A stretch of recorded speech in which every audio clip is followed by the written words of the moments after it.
Hey guys, a big welcome back. It has been a while since I uploaded a video of my tanks, so in this one I'm just doing a little frag tank update for you. I think it's been a little over a month since I've shown the 30-gallon frag tank setup, so here goes. As you can see, everything is doing quite well. I've sold off a few anemones, so this tank's down to only one now, but the one's doing quite good with those two. Plate coral, for anyone that saw it before, I'm still working on its recovery, but it's going quite well. Here's some of the various corals I got. Let's try to clear this up. There we go. Some of my corals. Some of them are spares, some of them I'm just trying to grow out. This tank being a little lower in nutrients than my other tank. Stuff does grow a little quicker in here, so might as well enjoy it while I can. That there, unfortunately, that acro in the back has got the manjo anemones or whatever they're called, so I've really got to get in there and get rid of some of those, and because they're bleaching it out. Some of the tips are still salvageable. This is a piece off of it, and I've sold I think 4 pieces of it, so yeah, I got to try to work on getting those off of there. But the elegance coral is going to go back into the main display, as is that Duncan right there.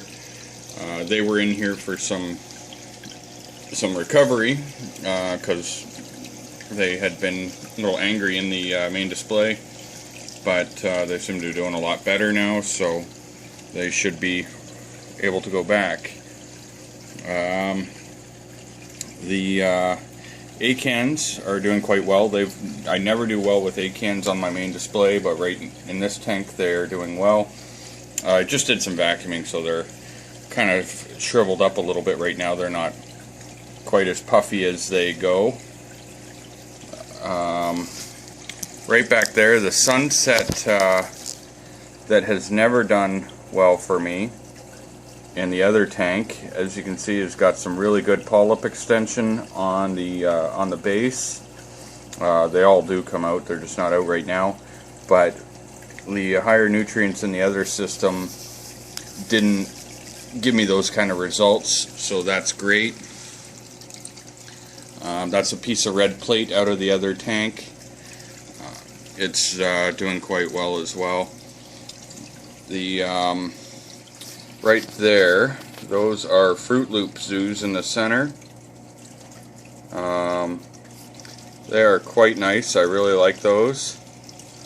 Can't really get it to focus 100% on them, but and then the other ones right there, which a lot of people call them false Fruit Loops. Some Miami Vice. So some really nice various examples of different stuff.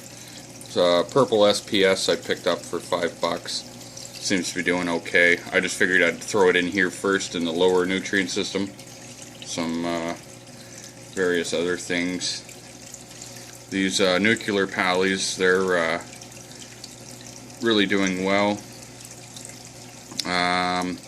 Picked up the other day right here, purple bird's nest to go with my green back there, and that's just a frag off of it.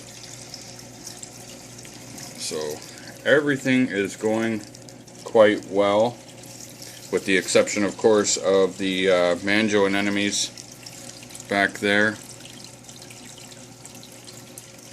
And instead of recording this with an iPhone as I normally do on my videos, I'm actually using a Samsung Galaxy, which to me is a lot brighter. The colors actually look a lot closer to the real colors.